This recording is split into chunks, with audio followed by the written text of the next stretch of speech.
Lorsque tante Gisèle entendit les paroles de son neveu, ses mains cessèrent de trembler. Non pas de peur, mais d'une émotion que personne, absolument personne, n'avait anticipée. Car aucun d'eux ne se doutait de ce que l'avocat allait révéler. Mais pour comprendre ce qui s'est passé cette nuit-là, il faut remonter 3 jours plus tôt, à la veille de Noël, quand l'espoir était encore permis. Tante Gisèle avait 68 ans, la peau sombre comme le café au lait qu'elle préparait chaque matin, les cheveux blancs relevés en un chignon, une coiffure que sa mère lui avait apprise quand elle avait 7 ans, un corps imposant, portant le poids de 6 décennies de labeur, à s'occuper des autres, à cuisiner pour des familles qui n'étaient pas les siennes. Elle vivait seule, dans un petit appartement à Belleville, 2 pièces, une salle de bain avec des fuites, une cuisine où l'odeur des épices et du riz ne disparaissait jamais complètement. C'était tout ce qu'elle avait. Et c'était suffisant, du moins. C'est ce qu'elle se disait. Ce matin de la veille de Noël, Gisèle se réveilla avant l'aube. Comme toujours, son corps ne connaissait pas d'autre rythme. Après 40 ans passés à travailler comme cuisinière chez les autres. Mais aujourd'hui, c'était différent. Aujourd'hui, c'était Noël. Et pour la première fois depuis 3 ans, elle avait été invitée. Le texto d'Antoine, son neveu aîné, était arrivé 2 semaines plus tôt. Un message court, presque froid. Mais c'était une invitation. C'était ça qui comptait. Tata, viens au dîner de Noël. Ce sera chez moi, à 20h. Gisèle avait lu ce texto 27 fois.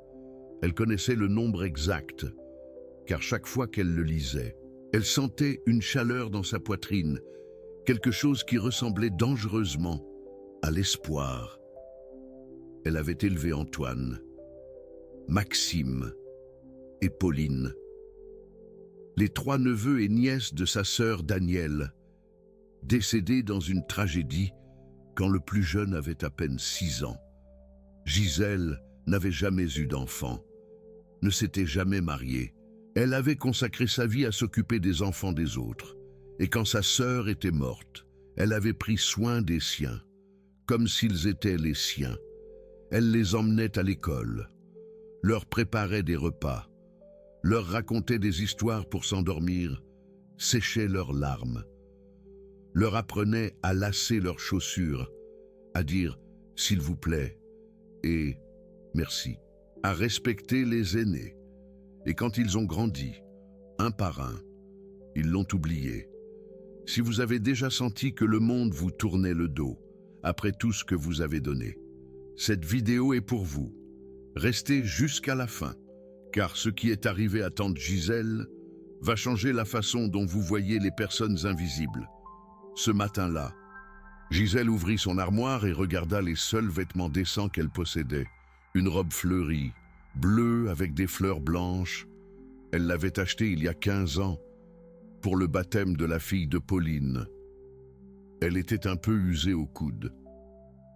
La couleur n'était plus aussi vive, mais c'était ce qu'elle avait de mieux. Elle la sortit du cintre avec soin, la sentit. Elle gardait encore un peu du parfum bon marché qu'elle utilisait lors des occasions spéciales. Elle la repassa 3 fois, s'assurant qu'il ne restait pas le moindre pli. Ensuite, elle alla à la salle de bain, se regarda dans le miroir brisé qui pendait au-dessus du lavabo. Elle vit les rides, les taches sur la peau, les cheveux qui étaient devenus complètement blancs au cours des 5 dernières années, le corps qui n'était plus ce qu'il avait été. Mais elle vit aussi autre chose. Elle vit la femme qui avait survécu, la femme qui avait élevé 3 enfants sans rien demander en retour, la femme qui était toujours là, qui respirait encore, qui espérait encore. Tata, se dit-elle, en utilisant le surnom que ses neveux et nièces lui avaient donné quand ils étaient petits. Aujourd'hui, tu vas être avec ta famille. Elle passa toute la journée à se préparer. Elle se lava avec le savon spécial qu'elle gardait pour les occasions importantes, se mit de la crème sur les mains craquelées par des années à laver la vaisselle, se maquilla légèrement, juste un peu de rouge à lèvres rose qu'elle avait acheté en promotion. Et quand le soleil commença à se coucher, elle mit la robe fleurie, les seules chaussures fermées qu'elle avait, et sortit de chez elle avec un plateau de douceur qu'elle avait préparé la veille, une crème caramel, la recette de sa grand-mère, le dessert préféré d'Antoine quand il était enfant. Le taxi la déposa devant l'hôtel particulier d'Antoine à 19h45, 15 minutes avant l'heure, car arriver en retard serait un manque de respect. Gisèle resta debout devant la grille pendant un long moment, à regarder la maison. C'était immense. 3 étages, des jardins parfaitement entretenus, des décorations de Noël illuminant chaque fenêtre, des voitures de luxe garées devant l'entrée, un monde complètement différent du sien. Antoine était un homme d'affaires. Il possédait 4 restaurants dans la ville. Il gagnait plus d'argent en un mois qu'elle n'en avait gagné de toute sa vie. Et pourtant, il y a 20 ans, quand Antoine était un adolescent maigre et effrayé qui venait de perdre sa mère, c'était Gisèle qui l'avait serré dans ses bras. C'était Gisèle qui lui avait dit que tout irait bien. C'était Gisèle qui lui avait préparé de la soupe quand il était malade et l'avait aidé à faire ses devoirs quand il ne comprenait pas les mathématiques. Elle prit une profonde inspiration, serra le plateau de crème caramel contre sa poitrine et marcha vers la porte. Le premier signe que quelque chose n'allait pas arriva avant même qu'elle ne sonne. Elle entendit des rires à l'intérieur, de la musique, des voix joyeuses. Une fête battait son plein. Et quand la porte s'ouvrit, ce n'est pas Antoine qui l'a reçue, c'était Fatima, la femme de ménage, qui ouvrit la porte. « Ah !» dit une voix derrière, celle de Pauline, sa sourire disparaissant un instant avant de revenir, plastique comme toujours. « T'es là !» Elle n'a pas dit « bienvenue », elle n'a pas dit « quel plaisir de te voir », elle n'a pas dit « entre », juste « t'es là », comme si l'arrivée de Gisèle était un problème qu'elle devait gérer. « J'ai apporté de la crème caramel », dit Gisèle tendant le plateau. « C'est la recette de ma grand-mère, le plat préféré d'Antoine quand il était petit. » Pauline regarda le plat comme s'il contenait du venin. « Ah !» dit Pauline, « c'est gentil. Fatima, viens ici. » Fatima apparut. Femme maghrébine, femme plus âgée, bien que plus jeune que Gisèle, uniforme de femme de ménage, tablier blanc sur robe bleue. Dépose ça à la cuisine, ordonna Pauline, passant le plateau sans même le regarder, et fais en sorte que ça reste loin des desserts de qualité. Fatima prit le plateau. Ses yeux croisèrent ceux de Gisèle un instant. Il y avait quelque chose là-dedans. Quelque chose qui ressemblait à des excuses, quelque chose qui ressemblait à de la reconnaissance. Mais elle ne dit rien. Elle hocha simplement la tête et s'en alla. « Bon, » dit Pauline, croisant les bras. « Tu peux entrer, mais essaie de ne pas gêner. Nous avons des invités importants. » Gisèle entra dans l'hôtel particulier. C'était encore plus impressionnant à l'intérieur. Des lustres en cristal, des meubles qui coûtaient probablement plus cher que son appartement entier. Un sapin de Noël de 3 mètres décoré de boules dorées et de lumière qui clignotaient en parfaite synchronisation. Et des gens, beaucoup de gens. Des hommes en costume, des femmes en robes brillantes et des bijoux qui reflétèrent la lumière. Des coupes de champagne, des rires polis, des conversations sur les vacances en Europe et les investissements en bourse. Personne ne regardait tante Gisèle. C'était comme si elle était invisible. Elle se fraya un chemin parmi les invités, cherchant ses neveux. Elle trouva Antoine en premier, le deuxième des frères, 44 ans, avocat, toujours le plus sérieux des 4. « Antoine » dit tante Gisèle, touchant son bras. Il se retourna. Pendant une seconde, quelque chose traversa son visage. Quelque chose qui aurait pu être de la honte, ou de la gêne, ou les deux. « Tata Gisèle » dit-il, la voix basse. « Tu es venu. On m'a invité, répondit tante Gisèle, essayant de sourire. Oui, bien sûr. Antoine regarda autour de lui comme s'il cherchait une issue. Écoute, je suis au milieu d'une conversation importante. Je te vois après. Et il s'éloigna, sans une accolade, sans une question sur son état, sans rien. Tante Gisèle resta là, au milieu de cette fête remplie de monde, sentant le poids de sa robe fleurie, sentant tous les regards la traverser comme si elle n'existait pas. Mais elle ne partit pas, parce qu'elle avait encore espoir. Elle trouva Pauline près du sapin de Noël, la plus jeune des 4 frères, 42 ans. Elle avait toujours été la plus affectueuse envers tante Gisèle. Celle qui appelait parfois pour demander comment elle allait, celle qui se souvenait parfois de son anniversaire. « Tata Gisèle », dit Pauline, et son sourire sembla sincère. « Tu es venue ?»« Je suis venue », dit tante Gisèle, et pour la première fois de la soirée, elle sentit un peu de chaleur. « Je suis contente », dit Pauline, mais elle jeta rapidement un coup d'œil par-dessus son épaule, comme si elle surveillait quelque chose ou quelqu'un. « Écoute, Tata, les choses sont un peu compliquées ce soir. Antoine et Sophie ont des invités très importants, des partenaires commerciaux. Peut-être vaudrait-il mieux que tu restes un peu plus en retrait, comme les vieux meubles qu'on ne veut pas que les invités voient. »« D'accord, » dit tante Gisèle, même si ce n'était pas d'accord, rien n'allait. Pauline lui donna une accolade rapide, presque mécanique, et s'en alla s'occuper d'autres invités.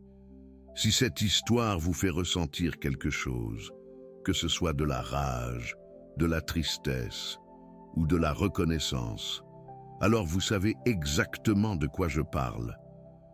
Utilisez le Super Thanks si vous voulez nous soutenir pour que nous continuions à raconter des histoires de personnes invisibles. Chaque centime aide à leur donner une voix. Tante Gisèle resta dans un coin du salon pendant l'heure qui suivit. Personne ne lui parla. Personne ne lui offrit un verre. Personne ne lui demanda si elle voulait s'asseoir. Lorsqu'un serveur passa avec un plateau de canapé, il ne la regarda même pas. Elle observa tout depuis son coin.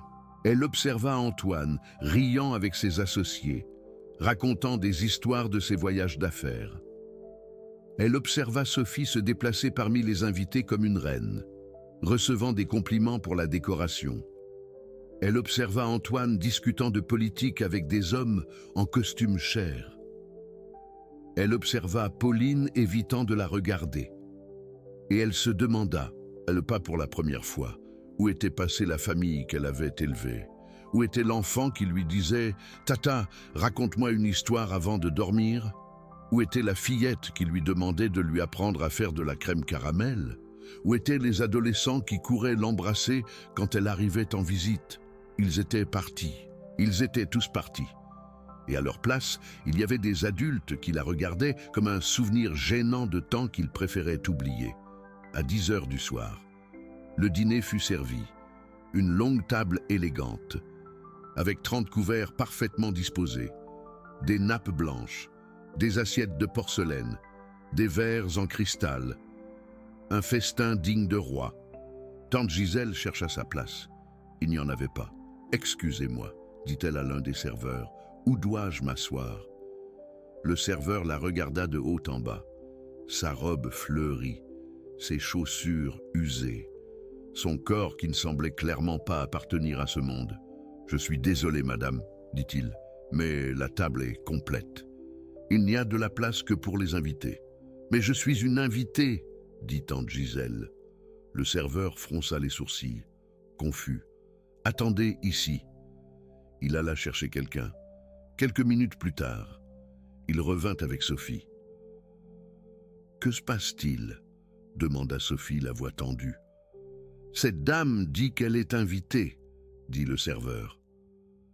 Sophie soupira, comme si tante Gisèle était un problème qu'elle devait résoudre. « Écoutez, » dit-elle, s'adressant à tante Gisèle avec un ton qu'elle utiliserait avec un enfant lent. La table est pleine.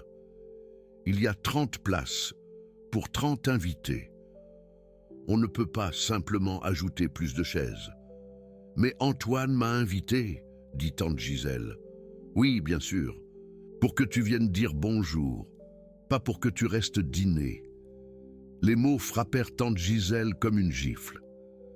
Pour qu'elle vienne dire bonjour, comme si elle était un animal de compagnie qu'on sort pour montrer et qu'on range ensuite. Sophie se pencha un peu plus près, parlant à voix basse pour que les autres invités n'entendent pas. « Écoutez, dit-elle, nous n'avons pas de place pour vous ici. Vous comprenez, n'est-ce pas? C'est un dîner important. Il y a des gens d'affaires, des gens qui comptent.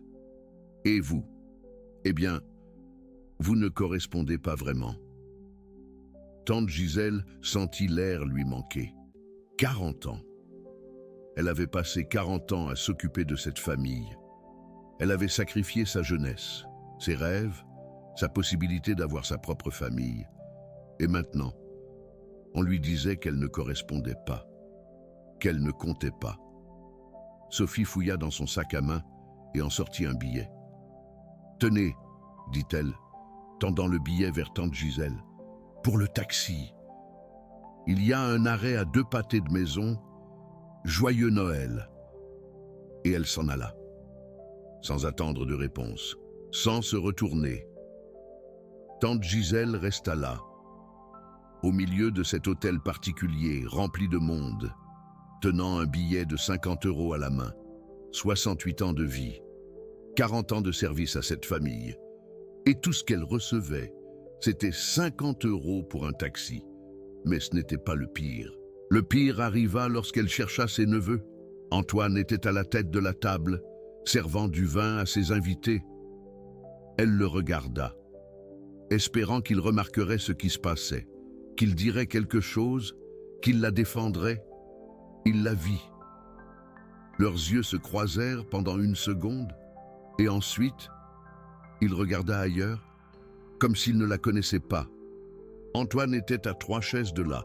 Il la vit aussi. Il regarda aussi ailleurs. Et Pauline, celle qui avait toujours été la plus affectueuse. Pauline la regarda avec quelque chose qui ressemblait à de la tristesse, mais elle ne dit rien. Elle ne se leva pas. Elle ne la défendit pas. Aucun d'eux ne le fit. Tante Gisèle se dirigea vers la porte principale. Chaque pas lui donnait l'impression de marcher sur du verre brisé. Chaque respiration était un effort. La robe fleurie qu'elle avait repassée 3 fois ce matin lui semblait maintenant être une moquerie. Lorsqu'elle arriva à la porte, une main l'arrêta. Madame Gisèle. C'était Fatima, la femme de ménage, celle qui avait pris la crème caramel. « Tenez, » dit Fatima, glissant quelque chose dans la main de tante Gisèle. « C'est la crème caramel. Je l'ai gardée avant qu'on ne la jette. »« Jetée » répéta tante Gisèle. Fatima baissa les yeux. « Madame Sophie a dit de la jeter à la poubelle. Mais je ne l'ai pas fait. C'est trop bon pour être gaspillé. » Tante Gisèle regarda le petit récipient dans ses mains. Sa crème caramel, la recette de sa grand-mère, le dessert qu'elle avait préparé avec amour pour sa famille. Ils allèrent le jeter à la poubelle. « Tante Gisèle, » dit Fatima à voix basse, « je suis sincèrement désolée. Vous ne méritez pas ça. Personne ne mérite ça. » Gisèle la regarda. 2 femmes maghrébines, 2 femmes invisibles dans un monde qui préférait ne pas les voir. « Merci, » dit Gisèle. Et elle ouvrit la porte et sortit dans la nuit. Il n'y avait pas de taxi qui l'attendait. Personne n'en avait appelé un. Le billet de 50 € était un mensonge. Ou peut-être était-ce la vérité. C'était tout ce qu'elle valait pour eux. Elle marcha vers l'arrêt de bus le plus proche, seule, la veille de Noël, avec un récipient de crème caramel dans les mains et le cœur brisé dans la poitrine. Et ce fut la nuit où tante Gisèle cessa d'attendre. Ce que personne ne savait. Ni Fernanda, ni Antoine, ni aucun de ceux qui l'avaient humiliée ce soir-là. c'est que dans 3 jours, tout allait changer. Parce que parfois, le karma met du temps, mais il n'oublie jamais. Et cette fois, le karma venait avec un costume d'avocat et un testament de 60 millions d'euros. Gisèle passe à Noël seule. Seule dans son petit appartement de Belleville. Seule avec son vieux chat qui s'appelait Prince. Seule avec un dîner qu'elle avait préparé pour une personne. Parce qu'elle savait, au fond elle l'a toujours su, que personne d'autre ne viendrait. Elle mangea sa crème caramel assise sur sa chaise en plastique, regardant la télévision qui montrait des familles heureuses célébrant ensemble. Chaque image était comme du sel sur une blessure ouverte. Mais elle ne pleura pas. Elle avait appris il y a longtemps que les larmes ne changeaient rien. Les larmes ne faisaient pas que les gens vous aiment. Les larmes ne les faisaient pas se souvenir de tout ce que vous aviez fait pour eux. Alors, elle resta simplement assise là, mangeant sa crème caramel, regardant la télévision, faisant semblant que tout allait bien, à 1h du matin. Quand la télévision ne montrait plus que des publicités pour des casseroles magiques, Gisèle se leva de sa chaise et alla dans sa chambre. Elle ouvrit l'armoire, sortit une vieille boîte à chaussures qu'elle gardait sur l'étagère la plus haute. La boîte était couverte de poussière. Elle ne l'avait pas ouverte depuis des années. À l'intérieur, il y avait des photos. Des photos d'une autre époque, d'une autre vie. La première photo qu'elle sortit était de 2 enfants. Une fille de 8 ans avec des tresses et une robe à fleurs. Un garçon de 6 ans avec un sourire qui occupait tout son visage. Gisèle et Octave, son frère. Son frère qui était parti aux États-Unis il y a 40 ans à la recherche d'une vie meilleure. Son frère qui avait promis de revenir riche et de l'emmener avec lui. Son frère qui cessa d'écrire après 5 ans. Son frère qui, selon les rumeurs qui lui parvenaient de connaissance, était mort pauvre et seul dans un hôpital de Miami. Octave. Gisèle passa ses doigts sur la photo, sur le visage de son petit frère. Le garçon qui la suivait partout, le garçon qui lui disait « Tata, tu es la personne la plus gentille du monde. Où es-tu maintenant, Octave ?» murmura-t-elle. « Pourquoi m'as-tu laissé seule ?» Elle n'attendait pas de réponse. Les photos ne parlent pas. Les morts ne répondent pas. Du moins, c'est ce qu'elle croyait. Que feriez-vous si quelqu'un vous traitait comme ils ont traité tante Gisèle? Vous vous tairiez? Vous crieriez? Vous partiriez pour ne jamais revenir? Ou vous attendriez? Parce que parfois, la meilleure vengeance n'est pas celle que vous cherchez, c'est celle qui vous trouve. Le 26 décembre, Gisèle se réveilla au son de coups frappés à sa porte. Ce n'était pas un coup normal, c'était insistant, urgent, comme si quelqu'un avait besoin d'entrer désespérément. Gisèle se leva du lit avec difficulté. Ses os protestaient chaque matin un peu plus. Elle marcha vers la porte, n'ouvrant qu'une fine fente. Madame Gisèle Oliveira de Souza. C'était une question, mais cela sonnait comme une affirmation. Sur le pas de la porte, il y avait un homme, grand, élégant, un costume gris foncé qui coûtait probablement plus cher que tous les meubles de son appartement. Des cheveux grisonnants coiffés en arrière, des yeux marrons qui transmettaient une sérieuse presque solennelle. « Qui demande ?» dit Gisèle, sans ouvrir complètement la porte. « Je m'appelle Samuel Noronha, » dit l'homme. « Je suis avocat. J'ai des informations concernant votre frère Octave Oliveira de Souza. » Gisèle sentit le monde s'arrêter. Octave, son frère. Le frère qu'elle croyait mort. Quel genre d'informations réussit-elle à dire? Des informations importantes, dit l'avocat. Puis-je entrer? Ce que j'ai à vous dire ne devrait pas s'écouter sur le pas de la porte. Gisèle hésita un instant. Toute sa vie, on lui avait appris à se méfier des étrangers.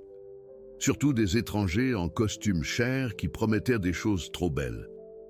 Mais quelque chose dans les yeux de cet homme lui disait que c'était réel, que c'était important, que cela allait tout changer. Elle ouvrit la porte. L'avocat entra dans son petit appartement, regarda autour de lui sans juger, sans cette expression de dégoût que Fernanda avait eue, observant simplement, cataloguant. « Puis-je m'asseoir » demanda-t-il. Gisèle montra la chaise en plastique, la seule chaise décente qu'elle avait. L'avocat s'assit, ouvrit une mallette en cuir qu'il portait, sortit un épais dossier rempli de documents. « Madame Gisèle, dit-il, votre frère Octave est décédé il y a 3 mois, à Miami, en Floride. » Gisèle acquiesça. Elle le savait déjà, ou du moins, elle le suspectait. « Ce que vous ne savez probablement pas, continua l'avocat, c'est que votre frère n'est pas mort pauvre. En fait, il est mort étant l'un des hommes les plus riches de Floride. » Gisèle rit. Un rire court, sec, sans humour. « Vous plaisantez » dit-elle. « Je ne plaisante jamais sur l'argent, Madame Gisèle, et encore moins sur la somme d'argent dont nous parlons. » L'avocat sortit un document du dossier, le tendit vers elle. « Votre frère a construit un empire immobilier à Miami. Il achetait des propriétés bon marché, les rénovait, les vendait 10 fois leur valeur. Il a fait cela pendant 35 ans. Et quand il est mort, sa fortune nette était d'environ 80 millions de dollars. » Gisèle regarda le document. Les chiffres nagèrent devant ses yeux. Il ne pouvait pas être réel. Rien de tout cela ne pouvait être réel. « Et voici, » dit l'avocat, sortant un autre document, « le testament. » Gisèle prit le papier avec des mains tremblantes. Les mots dansaient, mais certains restèrent gravés dans son cerveau. « Moi, Octave Oliveira de Souza, en pleine possession de mes facultés mentales, lègue 90% de ma fortune à ma sœur, Gisèle Oliveira de Souza. La femme qui m'a élevé quand nos parents ne le pouvaient pas. La femme qui m'a donné son dernier morceau de pain pour que je puisse manger. La femme qui m'a dit de chercher une vie meilleure, même si cela signifiait la laisser derrière moi. Elle est la seule famille que j'ai jamais eue, et elle mérite tout ce que j'ai. » Gisèle cessa de lire. Ses mains tremblaient tellement que le papier craquait. « Cela ne peut pas être réel, » murmura-t-elle. « C'est très réel, » dit l'avocat. « J'ai essayé de vous localiser pendant 3 mois. Votre frère n'a jamais mis à jour votre adresse dans les registres. Il n'avait que cette ancienne adresse. J'ai dû engager des détectives privés pour vous trouver. Mais, dit Gisèle, sa voix à peine un murmure, pourquoi moi? Pourquoi pas? Non, pas ça. Quelqu'un d'autre. » L'avocat esquissa un sourire pour la première fois. Un sourire triste, mais authentique. « Parce que votre frère ne vous a jamais oublié, tante Gisèle. J'ai des lettres qu'il a écrites, mais jamais envoyées. Des centaines de lettres, parlant de vous, de combien vous lui manquiez, de combien il voulait revenir, mais il avait honte. Parce qu'au début, il n'avait rien. Et après, quand il avait tout, il avait peur qu'on pense qu'il ne revenait que par orgueil. Des lettres, » répéta tante Gisèle, la voix tremblante. L'avocat acquiesça. Il sortit une épaisse liasse de documents de la serviette. Des enveloppes jaunies attachées par un ruban rouge. « Elles sont pour vous, » dit-il. Il les a gardées toutes, chacune de celles qu'il a écrites, mais n'a jamais eu le courage d'envoyer. Tante Gisèle prit le paquet comme s'il s'agissait du trésor le plus précieux du monde. Parce que c'était le cas. C'était la preuve que son frère l'avait aimée, qu'il ne l'avait pas oubliée, que quelque part dans le monde, quelqu'un avait pensé à elle pendant toutes ces années. Les larmes arrivèrent alors. 40 années de larmes contenues. 40 années à se sentir abandonné, oublié, invisible. Mais ce n'étaient pas des larmes de tristesse. C'étaient des larmes de libération. Il y a un dernier détail, dit l'avocat, attendant que tante Gisèle se calme un peu. Le testament spécifie que les 10% restants vont à des œuvres caritatives, des organisations qui aident les personnes âgées abandonnées. Et il y a une clause spéciale. Quelle clause? Demanda tante Gisèle, essuyant ses yeux. Aucun membre de votre famille biologique, sauf vous-même, ne recevra un centime de cet héritage. Votre frère a été très spécifique à ce sujet.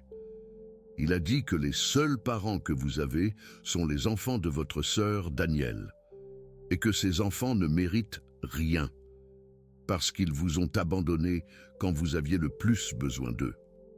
Tante Gisèle se figea. Comment savait-il ça? Votre frère vous surveillait, tante Gisèle. Pas personnellement, mais il avait des gens. Il savait quand on vous traitait mal. Il savait quand on vous ignorait. Il savait tout. Et c'est pourquoi il a laissé des instructions très claires.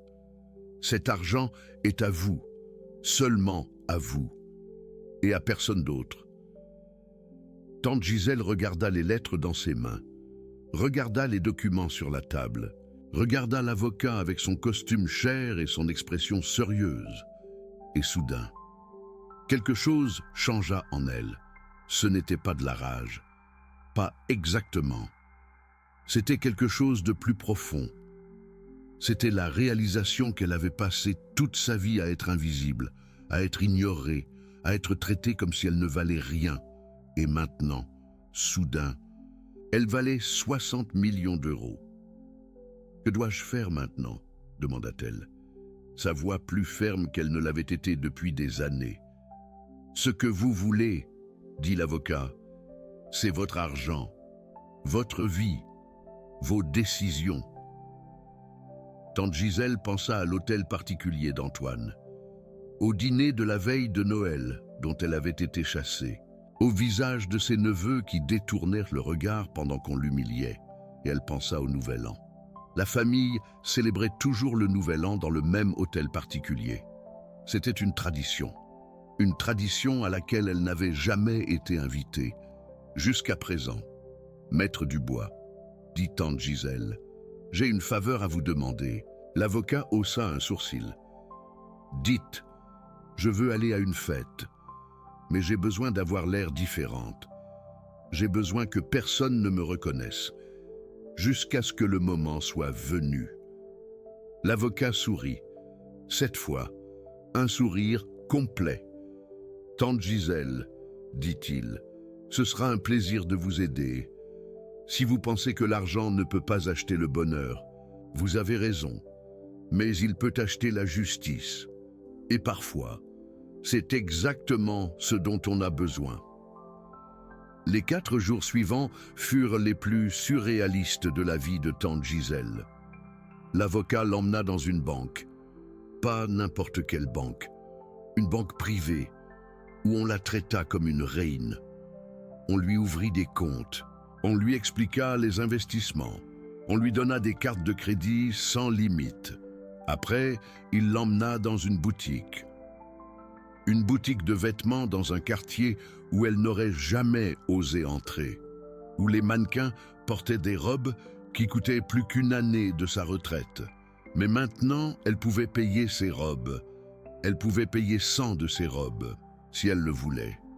La vendeuse la regarda avec méfiance au début. Une autre femme maghrébine et forte entrant dans une boutique de luxe, pensant probablement à appeler la sécurité, jusqu'à ce que l'avocat montre la carte de crédit. L'attitude changea instantanément. Soudain, tante Gisèle était chérie, madame. « Quelle robe aimeriez-vous essayer, madame ? On vous apporte du champagne en attendant, madame. » C'était dégoûtant et en même temps, c'était révélateur. Le monde traitait les gens différemment en fonction de la quantité d'argent qu'ils avaient. Et maintenant, tante Gisèle avait plus d'argent que ses vendeuses n'enverraient jamais de leur vie.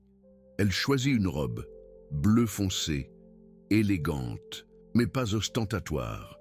Une robe qui disait « j'ai de l'argent » sans crier « regardez combien d'argent j'ai ». Après, elle alla au salon, se fit arranger les cheveux, se fit faire les ongles, se fit maquiller professionnellement pour la première fois de sa vie. Quand elle se regarda dans le miroir, elle ne reconnut pas la femme qui la regardait. Elle était toujours Gisèle, et elle était toujours maghrébine.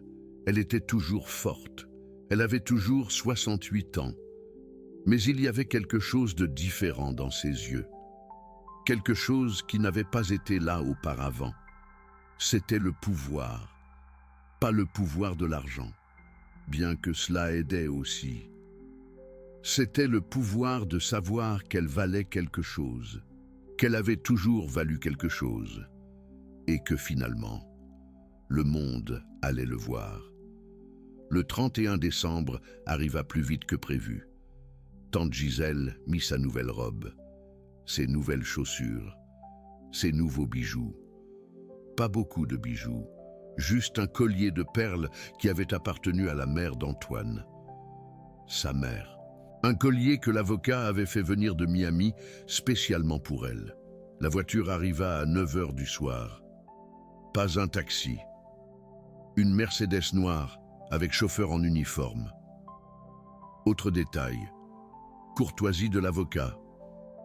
Quand la voiture s'arrêta devant l'hôtel particulier d'Antoine, tante Gisèle sentit un nœud dans son estomac. C'était le même endroit où on l'avait humiliée il y a une semaine. Le même endroit où on l'avait traitée comme une ordure. Le même endroit où ses neveux l'avaient regardée et avaient décidé qu'elle ne valait pas la peine d'être défendue. Mais cette fois, c'était différent. Cette fois, elle avait le pouvoir. « Prête ?» demanda l'avocat, qui était assis à côté d'elle dans la voiture. « Prête ?» dit tante Gisèle, et elle ouvrit la porte. L'hôtel particulier était encore plus illuminé qu'à Noël. Des lumières partout, un arbre géant dans le jardin, des serveurs en uniforme circulant avec des plateaux de champagne, de la musique classique jouant depuis quelque part d'invisible, et des gens, des centaines de personnes, plus qu'au dîner de Noël, beaucoup plus. Tante Gisèle descendit de la Mercedes avec l'aide du chauffeur. Ses nouvelles chaussures à talons touchèrent le sol de pierre. Sa robe bleu foncé brillait sous les lumières. Personne ne la reconnut. Les invités la regardaient passer avec curiosité. Qui était cette femme élégante? D'où venait-elle? Pourquoi arrivait-elle dans une Mercedes avec chauffeur? Mais personne ne la reliait à la vieille femme à la robe à fleurs qu'on avait chassée la semaine précédente.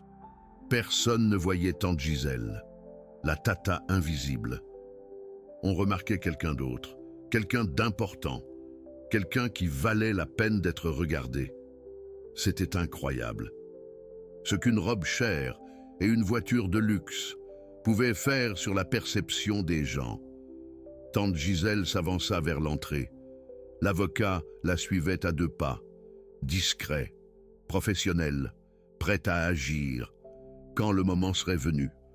À la porte, un agent de sécurité l'arrêta. « Votre nom, madame ?» Tante Gisèle sourit. « Gisèle Oliveira de Souza, dit-elle. »« Ah, je viens voir ma famille. » L'agent vérifia la liste. Il fronça les sourcils. « Je ne vous vois pas sur la liste, madame. »« Ça ne m'étonne pas, » dit tante Gisèle. « On ne me met jamais sur les listes. Mais croyez-moi, ma famille va vouloir me voir. » Avant que le gardien ne puisse répondre, une voix familière retentit de l'intérieur. « Que se passe-t-il ici ?» C'était Fernanda, vêtue d'une robe rouge éclatante, des diamants aux oreilles, une coupe de champagne à la main, la reine de son château. Elle s'approcha de la porte avec une expression irritée, regarda tante Gisèle de haut en bas et ne la reconnut pas.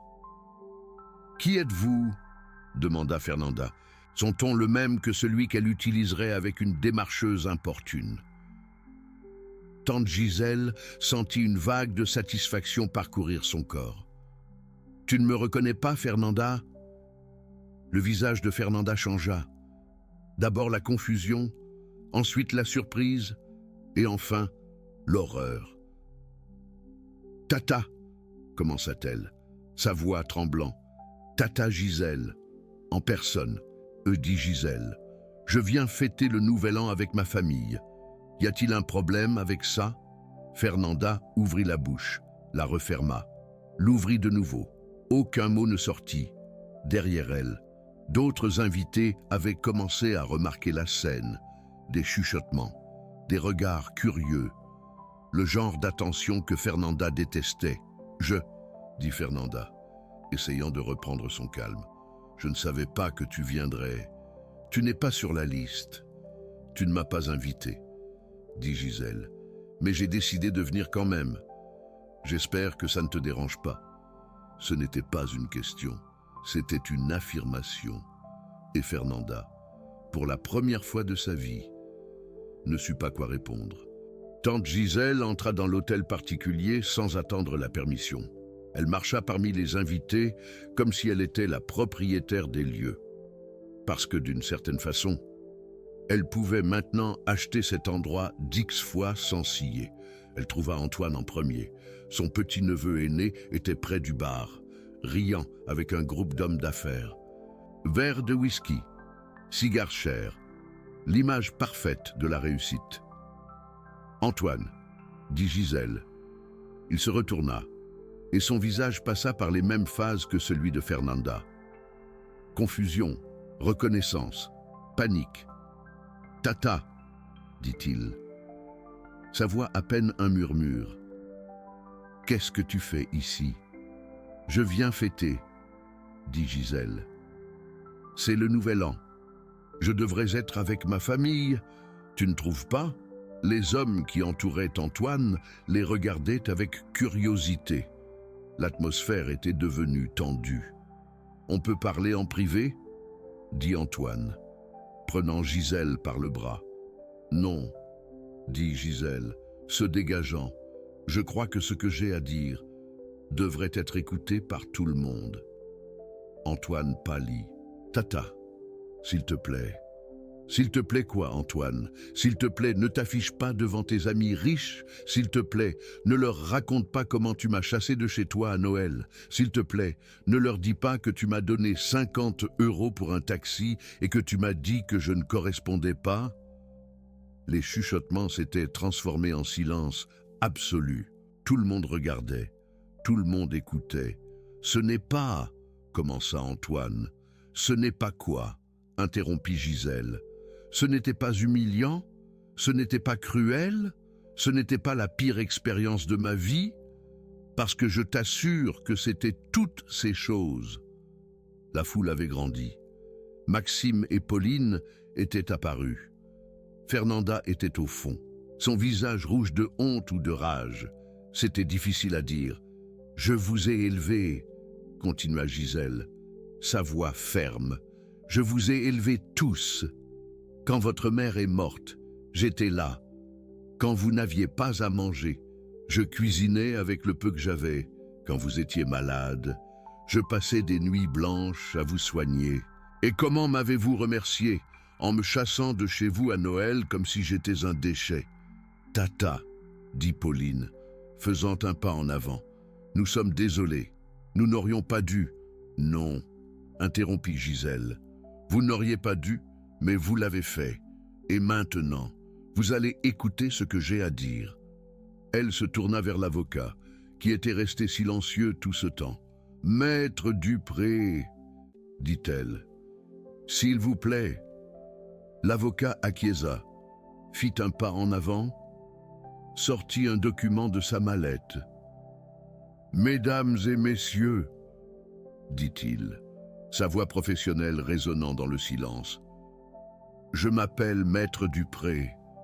Je suis avocat spécialisé en successions internationales et j'ai l'honneur de représenter Madame Gisèle Oliveira de Souza, héritière universelle du patrimoine d'Otavio Oliveira de Souza. Le silence devint encore plus profond. « Qui diable est Otavio Oliveira de Souza ?» demanda Antoine. « Mon frère, » dit Gisèle, « votre grand-oncle, celui que tout le monde pensait mort pauvre aux États-Unis. » Antoine fronça les sourcils. « Et qu'est-ce que ça a à voir avec nous ?» L'avocat sourit. Monsieur Ottavio est décédé il y a 3 mois, dit-il, laissant un patrimoine d'environ 80 millions de dollars, dont 90%, c'est-à-dire 72 millions de dollars, ont été légués intégralement à sa sœur, Madame Gisèle. Le silence qui suivit fut si absolu qu'on pouvait entendre le vent dehors. 72 millions de dollars. Les mots restèrent suspendus dans l'air comme quelque chose d'irréel. Fernanda fut la première à briser le silence. « C'est ridicule, » dit-elle, sa voix aiguë. « Ce n'est pas possible. »« Je peux vous assurer que c'est tout à fait exact, » dit l'avocat. « J'ai tous les documents ici. Certificat d'héritage, relevé de compte, acte de propriété à Miami. Tout est parfaitement légal et vérifiable. » Les visages des neveux et nièces étaient passés par plusieurs phases. Choc, incrédulité, et maintenant, quelque chose d'autre, quelque chose que Gisèle reconnut immédiatement. La convoitise. « Tata !» dit Antoine, son ton changeant complètement. « Tata, je suis tellement désolé pour Noël. » C'était un malentendu. Fernanda n'aurait pas dû te traiter comme ça. Je n'aurais pas dû, interrompit Gisèle. Mais toi non plus, tu n'as rien dit. Aucun de vous n'a rien dit. Nous avions des invités importants, essaya d'expliquer Maxime. Ce n'était pas le moment. Ce n'était pas le moment de défendre la femme qui vous a élevé, dit Gisèle. Mais c'est le moment de me demander pardon maintenant que j'ai de l'argent. Ce n'est pas ça, dit Pauline.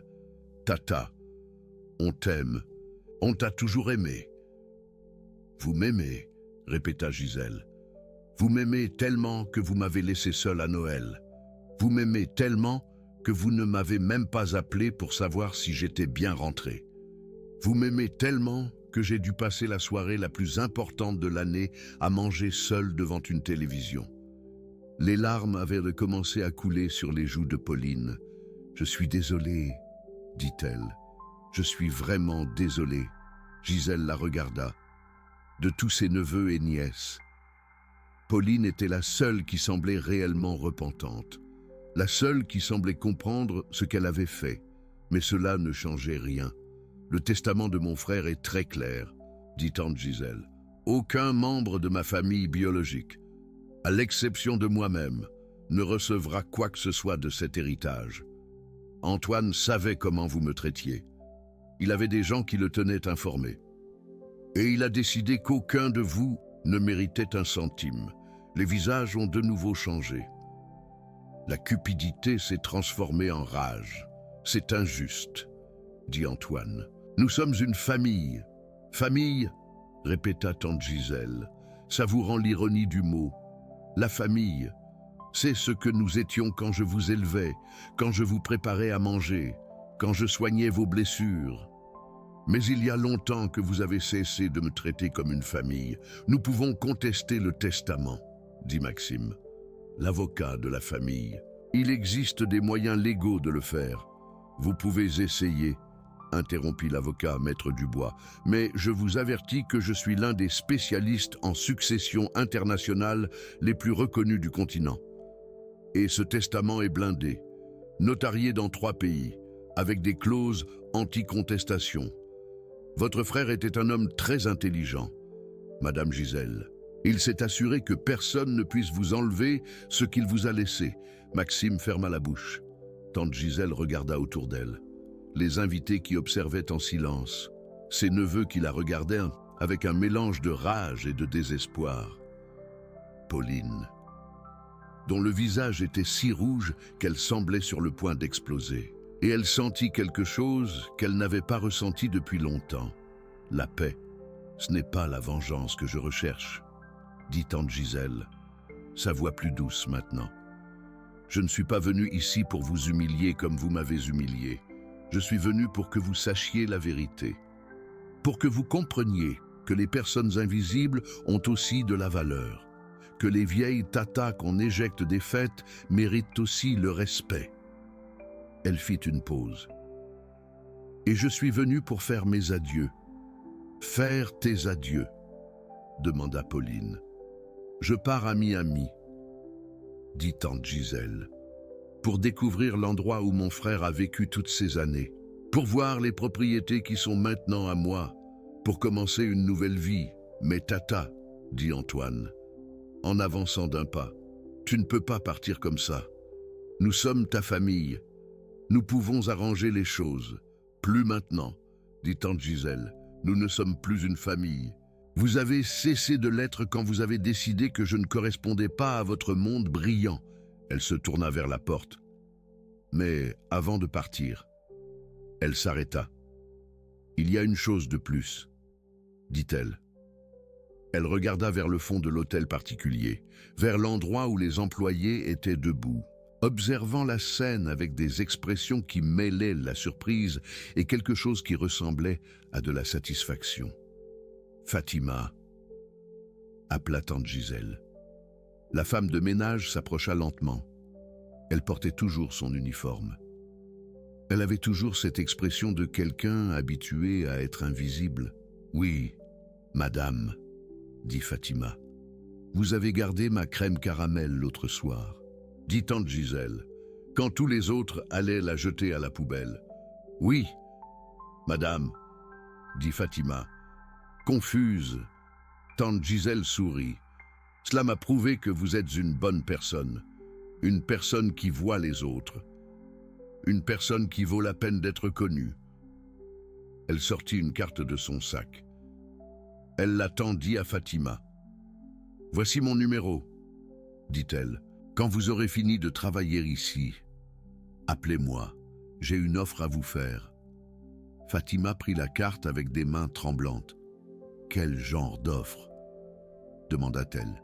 « Je vais ouvrir une fondation, » dit tante Gisèle, « pour aider les personnes âgées abandonnées, les personnes comme moi, les personnes que personne ne voit. Et je vais avoir besoin de quelqu'un pour m'aider. Quelqu'un qui comprend ce que c'est d'être invisible. » Les larmes commencèrent à couler sur les joues de Fatima. « Mais madame, » dit-elle, « je ne suis qu'une employée. Je ne connais rien aux fondations. »« Moi non plus, » dit tante Gisèle. « Mais nous pouvons apprendre ensemble. Qu'en dites-vous » Fatima la regarda. Regarda les patrons qui l'avaient traité comme un meuble pendant 15 ans. Regarda la carte dans sa main et elle sourit. « J'adorerais, » dit-elle. Tante Gisèle hocha la tête. Elle se tourna vers ses neveux une dernière fois. « Bonne année, » dit-elle. « J'espère que l'année prochaine vous apprendra quelque chose sur ce qui compte vraiment dans la vie. Parce que l'argent que vous avez ne vous servira à rien quand vous serez vieux et seul. Et avec la façon dont vous traitez les gens, vous allez finir très seul. Et sur ce, Donna Gertrudez Oliveira de Souza, héritière de 72 millions de dollars, sortie de l'hôtel particulier où elle avait été humiliée une semaine auparavant. Mais cette fois, elle ne sortit pas en courant, elle ne sortit pas en pleurant, elle ne sortit pas avec un billet de 50 € en main, elle sortit la tête haute, avec un avocat à ses côtés, avec une Mercedes qui l'attendait à la porte, et avec quelque chose qui valait plus que tous les millions du monde, son honneur intact, si cette histoire vous a fait ressentir quelque chose. Que ce soit de la rage face à l'injustice ou de la satisfaction face au karma. Alors vous comprenez de quoi je parle. Utilisez le Super Thanks si vous voulez nous aider à continuer à raconter des histoires de personnes invisibles. Chaque soutien fait la différence. 6 mois plus tard. Gertrude était assise sur le balcon de son appartement à Miami. Un appartement avec vue sur la mer, avec des meubles qu'elle avait choisis elle-même, avec des photos de son frère Antoine sur chaque mur. Le soleil se couchait sur l'océan, peignant le ciel d'orange et de rose. Un spectacle dont Gertrude ne se lassait jamais. Dans sa main, elle tenait l'une des lettres d'Antoine. Elle l'avait lue des centaines de fois. Mais à chaque fois, elle trouvait quelque chose de nouveau, un détail qui lui avait échappé, un mot qui lui rappelait l'enfant qu'avait été son frère. « Chère Tata », disait la lettre. Aujourd'hui, j'ai 60 ans et je pense encore à toi tous les jours. Je me demande si tu vas bien, si tu es heureuse, si tu as enfin trouvé quelqu'un qui prend soin de toi comme tu as pris soin de tous les autres. Je veux te revoir, je veux te serrer dans mes bras, je veux te dire en personne combien tu comptes pour moi. Mais j'ai peur, peur que tu ne me reconnaisses pas, peur que tu m'aies oublié, peur que le temps ait détruit ce que nous avions. Alors je reste ici, à construire, à travailler, à attendre le moment où j'aurai le courage de revenir. Ton frère qui t'aime, Antoine. La lettre était datée d'il y a 8 ans. 8 ans avant qu'Antoine ne meure sans trouver le courage de revenir. Gertrude sécha une larme, non de tristesse, de gratitude. Parce que même s'ils ne s'étaient jamais revus, elle savait maintenant que son frère l'avait aimée jusqu'à la fin, qu'il ne l'avait jamais oublié, qu'il avait passé sa vie à construire quelque chose pour lui laisser. Cela valait plus que n'importe quelle somme d'argent. Madame Gisèle, la voix venait de l'intérieur de l'appartement. C'était Fatima. Elle ne portait plus son uniforme d'employée. Maintenant, elle portait des vêtements décontractés, élégants mais confortables, le genre de vêtements qu'une directrice de fondation porterait, parce que c'était ce qu'était Fatima maintenant. Directrice de la fondation Tata Titi. La fondation avait été l'idée de Gisèle, mais Fatima l'avait transformée en réalité. En 6 mois, elles avaient ouvert 3 foyers pour personnes âgées abandonnées, à Paris, à Lyon et un à Miami, pour les personnes âgées latino-américaines qui avaient émigré et avaient fini seules.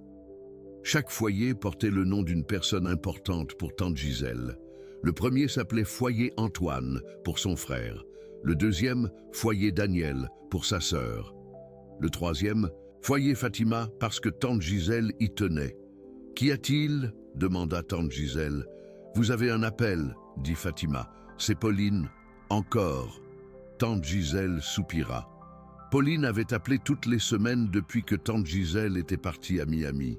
Parfois pour s'excuser, parfois pour demander comment elle allait, parfois juste pour pleurer. Elle était la seule des 4 neveux et nièces qui avaient tenté de maintenir le contact. Antoine n'avait pas appelé une seule fois. Maxime avait envoyé une lettre formelle par l'intermédiaire de son avocat, tentant de contester le testament. La contestation avait été rejetée dans 3 juridictions différentes. Fernanda avait publié des choses désagréables sur les réseaux sociaux, traitant tante Gisèle de vieille ingrate qui avait volé de l'argent qui ne lui revenait pas.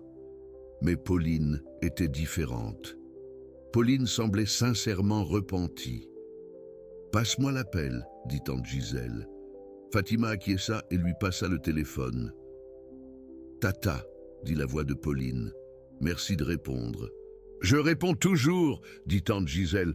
Tu le sais. » Il y eut un long silence. « Tata, je veux te demander quelque chose, dit Pauline finalement. Dis-moi. Je veux venir te voir, à Miami. Je veux te parler en personne, t'expliquer des choses, te demander pardon comme il se doit. » Tante Gisèle regarda l'océan, les vagues se brisant contre le rivage, le soleil disparaissant à l'horizon. Elle pensa à la veille de Noël, à Pauline regardant ailleurs pendant qu'on l'humiliait, à Pauline ne disant rien quand on lui avait ordonné de partir. Mais elle pensa aussi à la petite fille qu'avait été Pauline, la petite fille qui courait l'embrasser quand elle arrivait en visite, la petite fille qui lui disait « Tata Titi, je t'aime beaucoup ». Cette petite fille était toujours là, quelque part. « Viens », dit tante Gisèle, « mais viens seule, sans Antoine, sans Maxime, sans Fernanda, seulement toi. »« Merci », dit Pauline, sa voix brisée par les larmes. « Merci, Tata. »« Ne me remercie pas encore, » dit tante Gisèle, « parce que nous allons avoir une conversation très longue et tu vas écouter tout ce que j'ai à dire. »« Je le ferai, » dit Pauline, « je te le promets. » Tante Gisèle raccrocha. Fatima la regardait avec une expression interrogative. « Tu l'as invité ?» demanda-t-elle. Je l'ai invitée, confirma tante Gisèle. Tout le monde mérite une seconde chance. Même si elle a tardé à la demander, Fatima sourit. C'est très généreux de ta part, dit-elle. Ce n'est pas de la générosité, dit tante Gisèle. C'est de la sagesse. J'ai appris il y a longtemps que la rancune ne fait pas de mal à celui qui t'a blessé. Elle te fait seulement du mal à toi. Et je suis déjà trop vieille pour porter ce poids. Elle se leva de sa chaise avec un petit grognement. Ses os protestaient encore, mais maintenant elle avait de meilleurs médecins, de meilleurs médicaments, de meilleures conditions. L'argent n'achetait pas le bonheur, mais il achetait le confort. Et à 68 ans, le confort était inestimable. « Qu'est-ce qu'il y a pour dîner ?» demanda-t-elle. « Crème caramel, dit Fatima. Ta recette, celle que tu m'as enseignée. » Tante Gisèle sourit. La crème caramel, la recette de sa grand-mère. Le même dessert qu'ils avaient voulu jeter à la poubelle dans la maison d'Antoine. Maintenant, elle en mangeait toutes les semaines, dans son propre appartement, avec une amie qui la valorisait. C'était curieux comme la vie fonctionnait. « Rentrons, » dit tante Gisèle, avant que ça ne refroidisse. Elles marchèrent ensemble vers l'intérieur de l'appartement. Deux femmes qui avaient été invisibles toute leur vie. Deux femmes que le monde avait ignorées, méprisées, oubliées, mais qui maintenant se tenaient l'une à l'autre. Et c'était tout ce dont elles avaient besoin. Cette histoire ne devrait pas exister. Des histoires comme celle-ci ne devraient pas être nécessaires. Les personnes âgées ne devraient pas être abandonnées par leur famille. Les femmes maghrébines ne devraient pas être traitées comme si elles ne valaient rien. Les personnes de forte corpulence ne devraient pas être invisibles. Mais le monde est imparfait. Et c'est justement pour cela que des histoires comme celle de tante Gisèle importent. 1 an plus tard, la fondation Tata Titi comptait désormais 8 foyers dans 3 pays, Brésil, États-Unis et Portugal. Plus de 400 personnes âgées vivaient dans ces foyers. Des personnes âgées qui avaient été abandonnées. Des personnes âgées qui n'avaient personne. Des personnes âgées qui, comme tante Gisèle, avaient été traitées comme invisibles. Tante Gisèle visitait chaque foyer personnellement. Elle s'asseyait avec les résidents, écoutait leurs histoires, leur rappelait qu'ils n'étaient pas seuls, parce qu'elle savait ce que c'était d'être seule. Et elle ne voulait que personne d'autre ne ressente cela. Pauline était venue à Miami. Elles avaient parlé pendant des heures. Elles avaient pleuré. Elles s'étaient criées dessus. Et à la fin, elles avaient commencé à reconstruire quelque chose qui ressemblait à une relation. Ce n'était pas parfait. Ça ne le serait jamais. Le mal était fait. Mais c'était un commencement. Antoine avait perdu son entreprise. Mauvais investissement, associés qui l'ont trahi. Le karma, pensa tante Gisèle, bien qu'elle ne l'ait jamais dit à voix haute. Maxime était toujours avocat. Il restait froid. Il ne téléphonait toujours pas. Et Fernanda. Fernanda avait divorcé d'Antoine quand il a perdu l'argent. Il s'est avéré que son amour avait un prix. Et quand le prix a disparu, l'amour aussi. Tante Gisèle ne ressentait aucune joie face à leur malheur, juste une sorte de tristesse mélancolique. Ils avaient eu tant d'occasions d'être de meilleures personnes, et ils les avaient toutes gâchées. Mais c'était leur histoire, pas la sienne. L'histoire de tante Gisèle était différente. C'était l'histoire d'une femme qui a passé 68 ans à être invisible, qui a été humiliée, ignorée, oubliée, qui a dû attendre la fin de sa vie pour être vue, mais qui a finalement été vue. Pas pour l'argent. L'argent n'était qu'un moyen, un outil. Elle a été vue par les personnes qu'elle a aidées, par les personnes âgées dans ses foyers, par Fatima, par Pauline, par tous ceux qui l'ont finalement regardée et ont vu un être humain digne de respect. C'était ça qui importait vraiment. Le dernier jour de cette histoire, tante Gisèle était assise dans le jardin du foyer Antoine à São Paulo. C'était un petit jardin mais joli, avec des fleurs qu'elle avait choisi elle-même, avec des bancs où les résidents pouvaient s'asseoir pour prendre le soleil. À ses côtés se trouvait une femme de 93 ans. Elle s'appelait Donna Aparecida. Elle avait été abandonnée par ses enfants dans un hôpital public. On l'avait trouvée seule, confuse, sans personne pour la réclamer. Maintenant, elle vivait au foyer Antoine. Elle avait sa propre chambre, 3 repas par jour, des compagnons qui l'écoutaient, des soignants qui la traitaient avec dignité. Donna Gisèle, dit Donna Aparecida, sa voix faible mais claire. Puis-je vous demander quelque chose? Bien sûr, dit tante Gisèle. Pourquoi faites-vous cela? Pourquoi dépensez-vous votre argent pour nous? Vous pourriez être dans un hôtel particulier, voyager à travers le monde. Mais vous êtes ici avec des vieux comme moi. Tante Gisèle sourit. Elle prit la main ridée de Donna Aparecida. Parce que je sais ce que c'est d'être invisible, dit-elle. Je sais ce que c'est qu'on ne vous regarde pas. Je sais ce que c'est de sentir qu'on ne vaut rien. Et si je peux faire en sorte qu'une seule personne se sente vue, alors tout cela vaut la peine. Tante Gisèle la regarda, les yeux embués. Vous êtes un ange, dit-elle. Je ne suis pas un ange, répondit tante Gisèle. Je suis juste une vieille femme qui a eu de la chance et qui a décidé d'utiliser cette chance pour faire quelque chose de bien.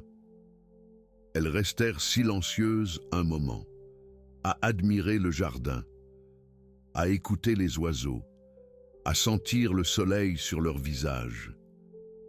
Et tante Gisèle pensa à son frère, Octave, aux lettres qu'il n'avait jamais envoyées, à l'amour qu'il n'avait jamais pu exprimer en personne.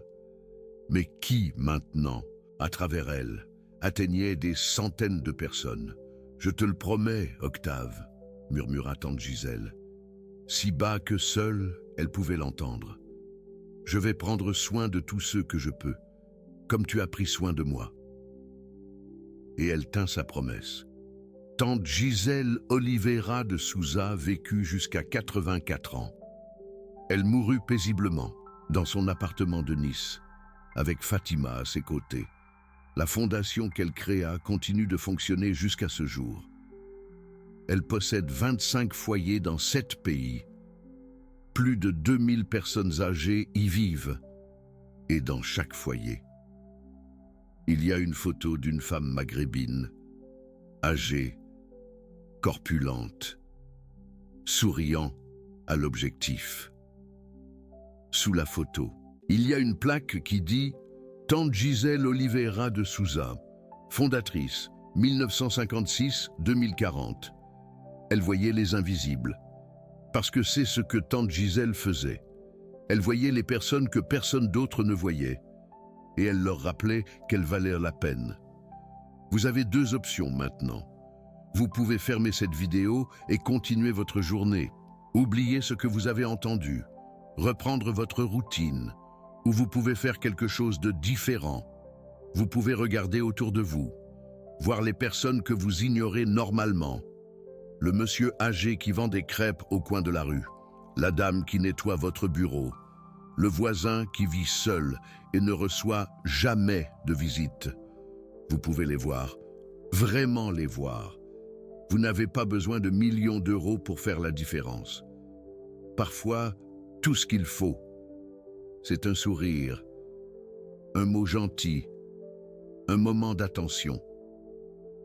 Tante Gisèle a passé 68 ans à être invisible, mais quand elle a finalement eu le pouvoir de faire quelque chose, elle l'a utilisé pour voir les autres. Vous pouvez faire la même chose, maintenant, sans attendre d'hériter de quoi que ce soit.